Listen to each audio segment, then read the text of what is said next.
করেছি, কিন্তু আইনের যেহেতু আমি আন্তর্জাতিক আইনের লোক নই, সুতরাং বিষয়টা সম্পূর্ণভাবে হৃদয়ঙ্গম করা আমার পক্ষে সম্ভব হয়নি। তবে আবার যখন শুনলাম তখন আমার মনে অনেকটা বুঝতে পেরেছি।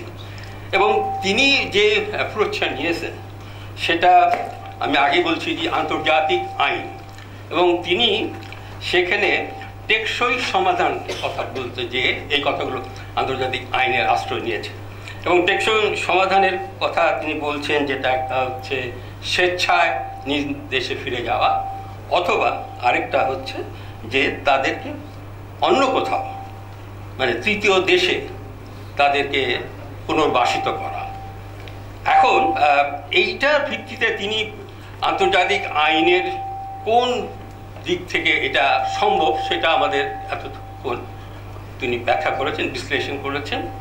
এবং কিন্তু সবশেষে আবার উনি বলছিলেন, যেটা আমার কাছে মনে হয়েছে সেটাতে আবার উনি কূটনীতি চলে আসছে, সেটা হচ্ছে যে একটি আঞ্চলিক উদ্যোগের সমাধান, মানে উদ্যোগ গ্রহণ করে সমাধান করা, এবং যেখানে আঞ্চলিক রাষ্ট্রগুলোর মধ্যে ভারত বলছেন, চীন বলছেন, আসিয়ান দেশগুলোর কথা বলছে। এখন বিষয়টা হচ্ছে যে আমি যেটা ব্যক্তিগত আমার মনে হয় যে সমস্যাটা উৎপত্তি তো শুধু 2017 না, আমরা রোহিঙ্গা নিয়ে 78 সাল থেকে দেখেছি আমাদের দেশে এসছে, এবং তারা যখন আসে তখন মানে অসংখ্য, যেটাকে বানের পানির মতো বলা যায়, আসে। 1978 সালেও প্রায় 2 লাখের বেশি এসেছিল, 1992 সালেও প্রায় 2 লাখের বেশি এসেছিল, কিন্তু এই সময় কিন্তু তারা ফিরে গেছে। কিন্তু এবার যখন এসছে তখন আর তারা ফিরে যেতে পারছে না, এবং এবারের যে তাদের উপর যে ধরনের নির্যাতন করা হয়েছে সেটা শুধু মানবাধিকারের লঙ্ঘন বললেই বোধহয় যথেষ্ট হবে না। যে কোনো বিচারে একটি বর্বর শাসক গোষ্ঠী তার ভূখণ্ডে বসবাসরত মানুষের উপর এই রকম অন্যায় আচরণ করে, এটা ইতিহাসে খুবই কম উদাহরণ পাওয়া যাবে। যার ফলে এবার আন্তর্জাতিক মতও তৈরি হয়েছে, যথেষ্ট পরিমাণ আন্তর্জাতিক মত তৈরি হয়েছে, কিন্তু আমরা সেই আন্তর্জাতিক মতকে করতে পারিনি, বাস্তবায়ন করতে পারিনি আমাদের স্বার্থে। আমাদের কূটনৈতিক ব্যর্থতা হতে পারে, বা আন্তর্জাতিক সমাজে আন্তর্জাতিক যে যেটা উনি বলছিলেন তার লেখার মধ্যে আছে যে আন্তর্জাতিক চাপ তৈরি হয়নি। এবং আরেকটি বিষয় আমি এখানে এখনই বলে নিই, সেটা হচ্ছে যে এই বিষয়টা যে টেকসই সমাধান, এই সমাধান কি শুধুমাত্র তাদের ফিরে যাওয়ার মধ্যে হবে? তাদের নাগরিকত্বের বিষয়টা কি হবে? অর্থাৎ এই মিয়ানমারের যে সরকার, তারা 1982 সালে যে নাগরিকত্ব আইন করেছে, সেই আইনে রোহিঙ্গারা মিয়ানমারের কোনো নাগরিক নয়। তারা অন্য অনেক নাগরিক, অনেক যে জাতিগোষ্ঠী আছেন মিয়ানমারে, আপনারা জানেন যে মিয়ানমার হচ্ছে একটি অত্যন্ত মানে উজ্জ্বল উদাহরণ, যেখানে বহু জাতির বাস আছে। কিন্তু তা সত্ত্বেও যে প্রধান যে জাতি বর্মী, তারা হচ্ছে অন্যদের অত্যাচার করে বা অন্যদের উপর প্রভুত্ব আরোপ করে। তো সুতরাং যখন রোহিঙ্গাদের আপনি নাগরিক মনে করেন না, যখন আপনি বলেন যে এরা হচ্ছে বাঙালি, বাংলাদেশ থেকে আগত, তাহলে তাদের যদি আমরা ফেরত পাঠাও, সেটা আপনি আন্তর্জাতিক আইনের যে টেকনিক প্রয়োগ করে আপনি সেই ক্ষেত্রে কি তাদের নাগরিকত্ব সমাধান না হওয়া পর্যন্ত কি কোনো আমরা স্থায়ী বা টেকসই সমাধান পাবো? এবং কোফি আনান কমিশন, যেটা মিয়ানমার সরকার নিজেই এটা তৈরি করেছিলেন, সেই কমিশনের রিপোর্টের মূল ইয়েটাই ছিল যে তাদের নাগরিকত্ব স্বীকার করে নিতে হবে। যাই হোক, আমি আমার বক্তব্যকে এখানে দীর্ঘ করব না। যদি আপনাদের আলোচনার পর যদি সময় থাকে তখন হয়তো আমি আরও মন্তব্য করতে পারবো। তা আপনারা যারা দর্শক, আমার মনে হয় এরকম একটি লার্নেড স্পিচের পর অনেকের ভেতরেই প্রশ্ন আসতে পারে। তবে আমি বলবো যে অনুগ্রহ করে কোনো ধরনের মন্তব্য না করে যদি প্রশ্ন করেন তাহলে ভালো হয়। সেক্ষেত্রে আমাদের লার্নেড স্পিকার আপনাদের প্রশ্নের উত্তর দিতে পারেন। আপনি কথা বলবেন? ঠিক আছে sir. I'm Mahid, I'm a lecturer by profession, and it was a brilliant lecture, and you made so many jargons in a very simple way. My question is regarding this Rohingya issues. United States, the United Nations, and above the Western countries has put sanctions on countries like Iran, Syria, Libya, and of course North Korea, and we already know why. So my concern is, why don't they put a serious sanction or restriction on the international trades of Myanmar? I mean, when they got directly involved in ethnic cleansing and genocide. That's it. আচ্ছা, আমার নাম সোহেল চৌধুরী, আমি সরকারি চাকরি করেছি অনেক দিন, এখন অবসরপ্রাপ্ত এবং সম্ভবত অবসায়নের দিকে যাচ্ছি। আমার আপনার বক্তৃতাটা খুবই পছন্দ হয়েছে, আমি আপনাকে অভিনন্দন জানাচ্ছি।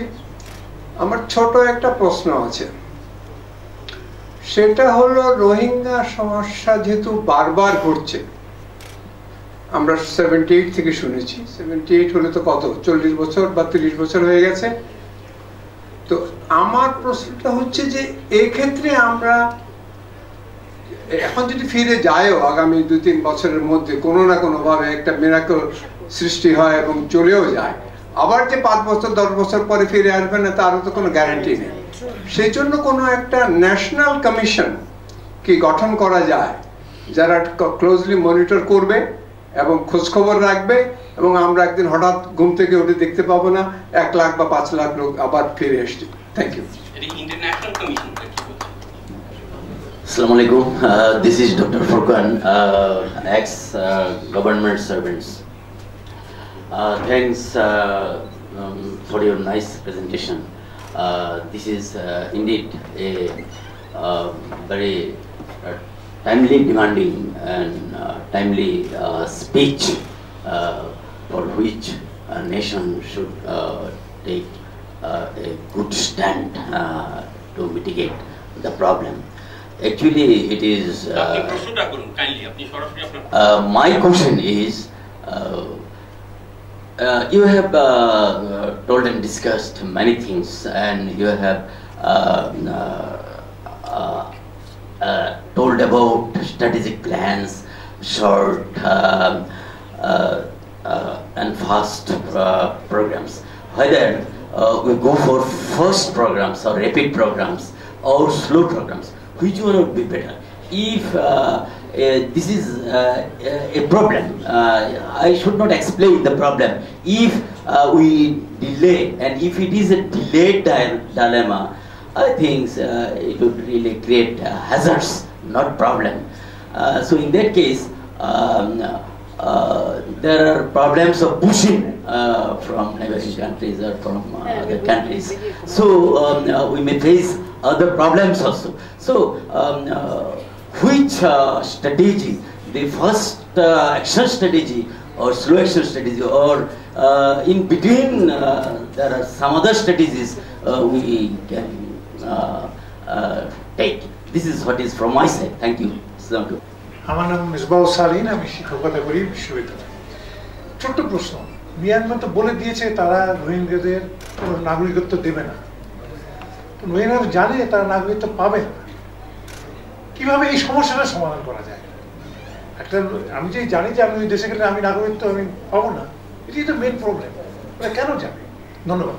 আমি রফিক চৌধুরী। সৈয়দ রিফাত আহমেদ অত্যন্ত সুন্দরভাবে এই সমস্যা এবং তার সমাধানের ব্যাপারে কথা বলেছেন। আমার একটা প্রশ্ন, সম্প্রতি আমাদের মাননীয় প্রধানমন্ত্রী চীন সফর করে যে সংবাদ সম্মেলন করেছেন তাতে উনি খুবই হাইলি আশাবাদ ব্যক্ত করেছেন, এই বিষয়ে আপনি কি মনে করেন? ধন্যবাদ। আমার সেরকম কোনো প্রশ্ন নাই। স্বাভাবিকভাবেই এরকম একটা বিরাট সমস্যা আমরা জর্জরিত এবং আক্রান্ত হবার পর সাধারণ যে আলোচনা হয়ে থাকে সেটা থেকে আজকে এটা অসাধারণভাবে ভিন্ন, কারণ সেটাকে এই আলোচনার সাথে তুলনা করলে পানির উপরে একটা এমটি কর্ক ভাষার মতো বলে আমার মনে হয়েছে।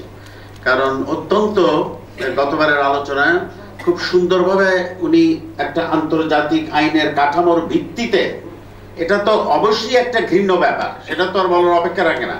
আর যে ওয়ার্ল্ডে আজকে যেটা হয়েছে, চীনের সাথে মার্কিন যুক্তরাষ্ট্রের কি সম্পর্ক আমরা জানি, কিন্তু অন্তত অন দিস ইস্যু একটা মোরাল হাই গ্রাউন্ড স্টেটমেন্ট ওই জায়গা থেকে কিন্তু তারা একত্রিত, এবং মাননীয় প্রধানমন্ত্রীর এই যে অত্যন্ত ফলপ্রসূ সফর, এইটার আঙ্গিকে আমি যেটা বলতে চাই, খুব আমি জানি না এখানে পররাষ্ট্র মন্ত্রণালয়ের কেউ আছেন কিনা বা আইন মন্ত্রণালয়ের কেউ আছেন কিনা, আমি মনে করছি এটা অত্যন্ত সময়োপযোগী এবং এটার যে সাবস্টেন্স যেটা, এইটাকে ধারণ করে আলোচনা করলে তো খালি রেটরিক্স দিয়ে আমরা will not be able to win the war. অসাধারণ যে আজকে আলোচনা হয়েছে, আমি অবশ্যই অভিনন্দন ধন্যবাদ জানাবো। আমি গর্বিত, আমি অহংকার বোধ করছি এই আলোচনায়। It is really reminiscent of a very classical address, and that is why I hazarded, like probably all of us, all this traffic jam to be here. So this should be the core of our arguments. This is absolutely a very important point. আমি খালি আরেকটা কথা বলতে চাই, যে সমস্ত দেশের কথা বলা হয়েছে আরেকটা জিনিস হাইলাইট করা দরকার, together with the legal situation, that it is not just Bangladesh's problem. You will not have a successful BRI initiative of China to which we are committed if this situation is not resolved. If we will not have a development in the other neighbor, and এটা খুবই আমাদের জন্য আরো একটা কারণে জরুরি, that if this is not taken up seriously, it will not deter. It will not deter our other neighbor doing the national register and sending people in. So this should be the red flag. Thank you very much. Sir, thank you so much for your beautiful lectures. I have two questions. That is, in the Rohingya camp, there is a serious health issue called AIDS, and this AIDS disease is gradually spreading. You're talking about AIDS? AIDS, yes. AIDS, yes. This disease is gradually spreading in the local population in Cox's Bazar and around there, and how this can be mitigated and which measures can be taken to mitigate this. And the second issue is the population growth. In the Rohingya camp, there is a huge population growth, and there is no protection of birth control. That's why these things are getting the great problem in the future. So how this can be mitigated, and which steps can be taken to control this population growth in the Rohingya camp? Thank you so much. Thank you. বিচারপতি doctor সদরিফাত, আমি শামীম রেজা, আমি ঢাকা বিশ্ববিদ্যালয়ে শিক্ষকতা করি। আমার প্রশ্নটা অনেকটা আমাদের সাবেক পররাষ্ট্র প্রতিমন্ত্রীর ওই ধারাতেই, যে আমরা জনপরিসরে যে আলোচনাগুলো করছি গত 2 বছর, সেগুলোর সঙ্গে আপনার এই বক্তব্যগুলোর একটা মিল আছে। যেটা আমরা পাইনি সেটা হচ্ছে যে আপনি যে আন্তর্জাতিক আইনের আমাদের যে দায়িত্বগুলো, সুযোগগুলো, পরিধির কথাগুলো বললেন, সেটা একটা নতুন মাত্রা যোগ করেছে।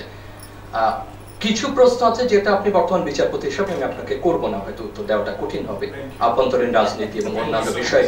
কিন্তু আমি এই কারণে প্রসঙ্গটি উল্লেখ করলাম যে নিঃসন্দেহে এই কৌশলগত বিষয়ে আমাদের অনগ্রসতার একটা কারণও অবশ্যই আভ্যন্তরীণ, সেটা তো আমরা অন্যত্র প্রশ্ন করতে পারবো। যেটা আমার জায়গাটা একটু জানবার, সেটা যতটুকু না আন্তর্জাতিক আইনের, তার চেয়ে আপনি যে অভিজ্ঞতাগুলো যুক্ত করলেন সেই অনুষঙ্গে, ধরুন এদেরকে যদি শরণার্থী মর্যাদা দেওয়া হয়, তাহলে কি তৃতীয় দেশে তাদের পুনর্বাসনের কাজটা সহজ হয় কিনা? আবার একই সঙ্গে যদি শরণার্থী মর্যাদা দেওয়া হয়, তাহলে তাদেরকে আপনার অর্থনৈতিক কাজও সম্পৃক্ত করতে হবে, উন্নয়নমূলক কাজও সম্পৃক্ত করতে হবে। সেক্ষেত্রে আবার দীর্ঘমেয়াদে এখানে অবস্থানের একটা পরিবেশ তৈরি হয় কিনা।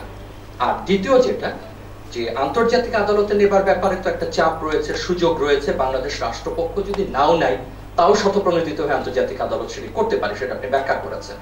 আমার প্রশ্নটি হলো যে যেখানে এখন পর্যন্ত কূটনৈতিক তৎপরতা আমাদের কাছে স্পষ্ট না যে আসলে বাংলাদেশ রাষ্ট্র এটা কি দ্বিপাক্ষিকে রাখতে চায় না সত্যিকার অর্থে বহুপাক্ষিকে সমাধানটা করতে চায়। আমার মনে হয় যে নাগরিক হিসেবে আমি কিছুটা সেই প্রশ্নটা রাখি, বা আমার কাছেও মাঝে মধ্যে একটু সংশয় জাগে যে আসলে কোন কর্মকৌশলে আমরা অগ্রসর হচ্ছি। প্রশ্নটা হলো যে যদি আন্তর্জাতিক আদালতে নেবার ব্যাপারে বাংলাদেশ রাষ্ট্রপক্ষ হিসাবে বেশি উৎসাহী হয়, তাহলে বহুপাক্ষিক কূটনীতি ক্ষতিগ্রস্ত হবে কিনা, বিশেষ করে চীন যেখানে আছে। আপনি ভিয়েতনামের কথা বলছেন, ভিয়েতনামের প্রবলেমের সমাধান দিয়েছেন, আইনগত সমাধানের উদাহরণ দিয়েছেন। ভিয়েতনামে একটা তাদের যে ইসলামটা ছিল, তারা তো এথনিক্যালি মঙ্গোলিয়ান, তাদের একটা সিমিলারিটি আছে। এখানে একটা ব্যাপার আছে যে এথনিক্যালি তারা অন্যরকম, মিয়ানমারের অন্য জাতিগোষ্ঠী থেকে আলাদা ধরনের, অনেকটা বাঙালিদের কাছাকাছি। তো এখানে আইনগত সমাধানটা হবে কিনা এটা একটা ব্যাপার আছে আর কি। আর ব্যাপারটা তো রাজনৈতিক এই কারণেই, যারা তো কপি আননের কমিশনের রিপোর্ট অনুযায়ী তাদের তো ফান্ডামেন্টাল রাইটসগুলি তো স্বীকার করা হচ্ছে না, তাদেরকে নাগরিকত্ব দেওয়া হচ্ছে না। মিয়ানমারে 15-20টা জাতিগোষ্ঠী আছে, তারা সবাই মোটামুটি স্ট্রাগল করতেছে বা রিবেল ধরনের, হ্যাঁ, তারপরেও তাদেরকে নাগরিকত্ব দেওয়া হয়েছে অ্যাকসেপ্টে রোহিঙ্গা ছাড়া। হ্যাঁ, তো এখন তো ব্যাপারটা রাজনৈতিক ব্যাপার, এটা কিভাবে আইনগত প্রবলেম দিয়ে সমাধান করা যাবে। হ্যাঁ, এখন আমি প্রশ্ন করছি, বেসিক্যালি আমি মোহাম্মদ হাসান জমির, সুপ্রিম কোর্টে প্র্যাকটিস করছি। প্রথমত প্রশ্ন করছি এই জন্য যেটা রিভার্স রোল আমরা কখনো সুযোগটা পাই না, আমরা আজকে we could reverse the role, I could ask the questions, সেই জন্য। তো আপনার কোয়েশ্চেনটা হচ্ছে, my question is related to doctor Shamim Reza's question to some extent. You have tried to distinguish firstly with the definition of refugee and asylum seeker. You wanted to prefer to say that they should be asylum seekers and not refugees. I would like to know why. Professor Shamim picked up on that fine I would like to know. I'm also gratified that I think he endorses that. I do not actually endorse that, but I would like to know, when you actually rely on CRRF later on, and you also refer to ICC, why would you not take them as refugees but would like to only concentrate on them being an asylum seeker? That's one. And secondly, the role of ICC in this case can be a political pressure, because it relates to only bringing the culprit to justice. How would that be more helpful to us in terms of diplomacy? Thank you. Assalamu alaikum. আমার নাম মোহাম্মদ নজরুল ইসলাম। আমার প্রশ্নটা হচ্ছে সরাসরি, এখন আন্তর্জাতিক সম্প্রদায় পূর্ব Timur রাষ্ট্র তৈরি করে দিয়েছে, সাউথ সুদান রাষ্ট্র তৈরি করে দিয়েছে। হ্যাঁ, এখন তারা কি মুসলমান, এই জন্যই কি তারা এত নির্যাতনের শিকার? আন্তর্জাতিক সম্প্রদায়ের সেদিকে কোনো খেয়ালই নেই। সেই বোদাপায়া থেকে 1782 থেকে তাদের উপরে অত্যাচার হচ্ছে, 78 হচ্ছে, 82 হচ্ছে, এখন 17 হচ্ছে। এখন আন্তর্জাতিক সম্প্রদায় সম্পূর্ণ নিষ্ক্রিয়, এমনকি ভারত ইন্ডিয়া পর্যন্ত। এখন এটা কি তাদের অপরাধ যে তারা মুসলমান? এটা হচ্ছে আমার প্রশ্ন। রফিক চৌধুরী সাহেবের প্রশ্ন দিয়ে শুরু করছি, উত্তর দিয়ে শুরু করছি। আমার বক্তব্যের প্রেক্ষাপটে আমার মনে হয় এই যে একটা উদ্যোগ নেওয়া হয়েছে to reach out to a কি regional player, global player China, এটাতে যদি আমরা একটা পজিটিভ সাড়া পাই তাহলে আমাদের কিন্তু অনেকগুলো লেভেলে আমাদের দ্বার উন্মুক্ত হবে। And this will act as a facilitator and an instrument. It will be instrumental in opening up a more fruitful diplomatic dialogue, and possibly a more fruitful regional and international initiative at a durable solution. Asylum seeker R refugee কেন আমি পার্থক্য করছি, সেটা যে শুধু এই লেকচারের আর্গুমেন্টটাকে খাটানোর জন্য তা না, এটার একটা প্র্যাকটিক্যাল একটা আমার এক্সপিরিয়েন্স রয়েছে। আন্ডার দ্য, আমার বারে বারে আমি সিপিএতে ফেরত যাচ্ছি, কিন্তু ওইটাই আমার কাছে একটা বড় কংক্রিট এক্সাম্পল মনে হচ্ছে। সেটা হচ্ছে যে যখন there is various levels to protection, এবং ফার্স্ট প্রোটেকশনটা শুরু হয় ফার্স্ট অ্যাসাইলাম দিয়ে, যেটা আমরা করেছি অ্যাজ আ হোস্ট কান্ট্রি, এবং তখনই তাদের একটা মিনিমাম স্ট্যাটাস রেকগনাইজ করা হয়, যেখানে I prefer the use of the terminology asylum seeker. এবং সিপিএতে এনভিসেজ করা আছে that they are entitled to initial physical protection. Physical protection whether in open camps or closed camps.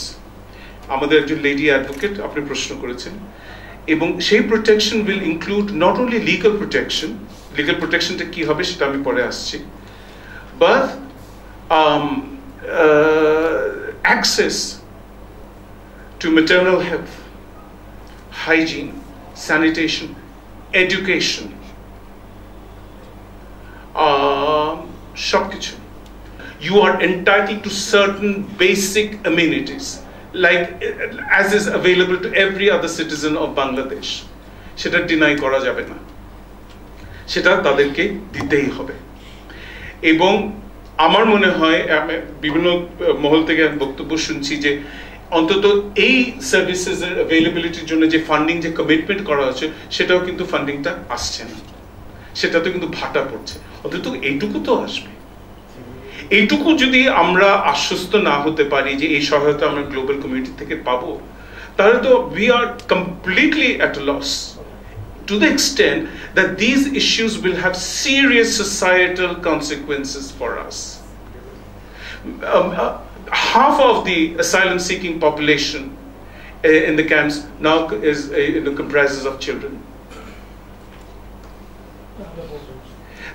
তাদের হেলথের ব্যাপার আছে, তাদের এডুকেশনের ব্যাপার আছে, ভ্যাকসিনেশনের ব্যাপার আছে।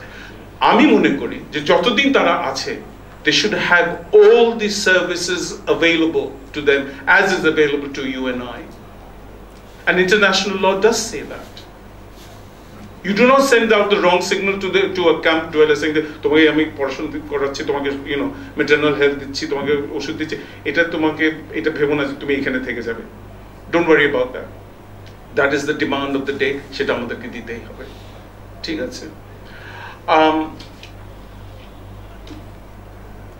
সিপিএর একটা অবদান ছিল, যেহেতু সিপিএ 1975 এর 14 বছর পরে দেখছে যে এই মুভমেন্ট ফ্রম ইন্ডো চায়না শেষ হচ্ছে না, প্রত্যেকটা আসিয়ান কান্ট্রিজ ওয়ার এফেক্টেড। তারা তখন বললো যে আমরা আর পারছি না, we are at our wits' end as to how to devise the solution, but it is creating severe problems for us.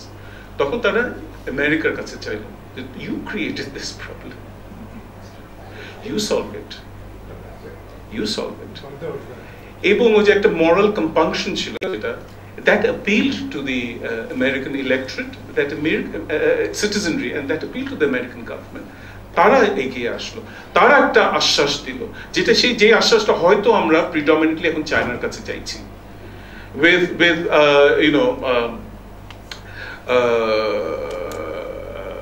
United States under Trump being a regressive power, একটু insular হয়ে যাচ্ছে। It has probably contracted out its global responsibilities to powers like China by default. তো যাই হোক, চায়নার কাছে সেই আশ্বাসটা চাইছি যে তুমি as the major regional power and economic powerhouse, and your deep historical, cultural, political relationship with most countries in ASEAN, you have the platform, you have the opportunity, you have the authority and the persuasive power to bring everyone on board. I think diplomacy is carried out in grades. There is never a thrust there. It evolves gradually, and I think finally we are headed towards multilateralism. We have eschewed bilateralism; it had failed. Multilateralism, এইটাই হচ্ছে প্রথম পদক্ষেপ, and we've gone to Beijing. We've identified that source of power that can act as a panacea in this case. Get the ASEAN on board. Give an assurance to Bangladesh. আমরা assurance চাই। Temporary, temporary তো মানে 2 মাসও হতে পারে, 5 বছর হতে পারে, 10 বছরও হতে পারে। 78 থেকে যদি করে রিফিউজ দিয়ে আসি, আরো 10 বছর দিতে অসুবিধাটা কি? কিন্তু আমাদের একটা টাইম ফ্রেম বলে দাও, আমাদেরকে একটা টাইম ফ্রেম বলে দাও। আর একজন প্রশ্ন করেছিলেন যে এটা কি একটা সাডেন একটা মুভ হবে কিনা, সবাইকে বেঁধে 1 মিলিয়ন রেফিউজিসকে পাঠিয়ে দিলাম আইদার মিয়ানমার বা ওখানে, না, it's going to be a gradual process. But আমাদের জন্য সাকসেসটা, ইনিশিয়াল সাকসেসটা হলো to get a sustainable mechanism of durable solutions off the ground, and then keep it ongoing. That will send the right signals to the international community, that will send the right signals to Myanmar that we are acting on it. সময় লেগে যেতে পারে, এবং আমার মনে হয় 5 থেকে 10 বছর ইজিলি লেগে যেতে পারে, কিন্তু সেখানে আপনাকে কতগুলা steps already you have to put into place. একটা হবে, and I think Professor Shamim hinted at that, refugee status determination. Ami, as a lawyer, I favor যদি আমি এটা এক্সপ্রেসলি এখানে বলিনি, রেফিউজি স্টেটাস ডিটারমিনেশনের প্রশ্ন এসছে, আমি এটা এমফাসাইজ করিনি, but when push comes to shove, especially যখন লার্জ স্কেল ইনফ্লাক্স হয়, রেফিউজি স্টেটাস ডিটারমিনেশন মে বিকাম inescapable, inevitable. সেখানে আপনার আমাদের হোম মিনিস্ট্রি, আমাদের ল এনফোর্সমেন্ট এজেন্সিসরা থাকবে as prime determinants of refugee status, overseen by the UNHCR, তারা মনিটর করবে। এবং আমাদের যে কাজটা ছিল সিপিএতে, আমরা হংকংয়ে বা আসিয়ানে যা করতাম, যে লোকাল এজেন্সিস যখন ডিটারমিন করতো রেফিউজি স্টেটাস ডিটারমিনেশন, আমরা সেগুলো মনিটর করতাম। মনিটর করে আমাদের নিজেদের নোটস থাকতো, তো আমরা আইডেন্টিফাই করতাম strength of this cases A, B, C, D। তো অনেক সময় গ্রুপ A কেসেসগুলো দেখলাম যে ওরা হংকং ইমিগ্রেশন ডিপার্টমেন্ট বলে যে ইউর নট এ রেফিউজি, তোমাকে ফেরত যেতে হবে।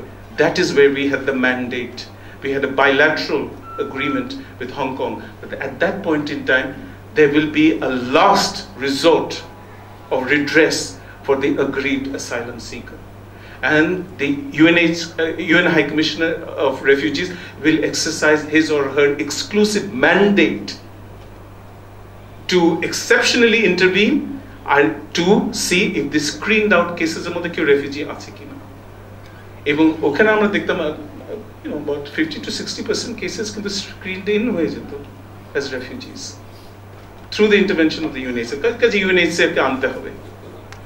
আরেকটা জিনিস হচ্ছে, যখন স্ক্রিনড ইন হয়ে যায় তখন কি আমি আমার দেশে রাখবো কেন, আমার মনে হয় একটা রিজিওনাল হোল্ডিং সেন্টার করতে হবে, একটা ট্রানজিট সেন্টারের মতো। সিপিএর আন্ডারে ওটা ফিলিপিন্সে ছিল, সেটা বাংলাদেশেও হতে পারে, হংকংয়ে হতে পারে, ইন্দোনেশিয়াও হতে পারে, কিন্তু এইটাই হয়েছিল। Sustainable reintegration monitored by a national commission, একজন প্রশ্ন মিস্টার সোহেল চৌধুরী প্রশ্ন করেছিলেন। Sustainable integration by a national commission in Bangladesh, আমার মনে হয় এটা একটা সাংবিধানিক বোধহয় একটা বাধা আছে, আর জাতিসংঘের সনদেও একটা বোধহয় বাধা আছে, that we cannot, the national commission will basically be interfering with the issues that fall within the sovereign powers of Myanmar। কাজে মনিটরিং এর ক্ষমতা বোধহয় ন্যাশনাল কমিশন অফ বাংলাদেশ থেকে আমরা সেটা মনিটর করতে পারবো না। However, we can be part of an international monitoring mechanism which can have as its members the World Bank, the European Union, or any other international donor agency। সেখানে আমরা দেখতে পারবো, এবং সেখানে যেটা আমি ভিয়েতনামে বলেছিলাম, ইউরোপিয়ান ইউনিয়ন কিন্তু একটা বিরাট পদক্ষেপ নিয়েছিল বহু বছর ধরে।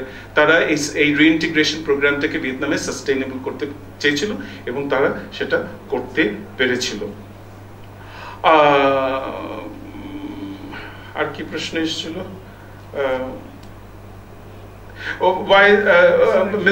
Ms. Salim বলেছেন, is voluntary repatriation feasible at this point in time? I try to be very discreet. I wanted to be very subtle on this. If you ask me personally, I don't think it's feasible.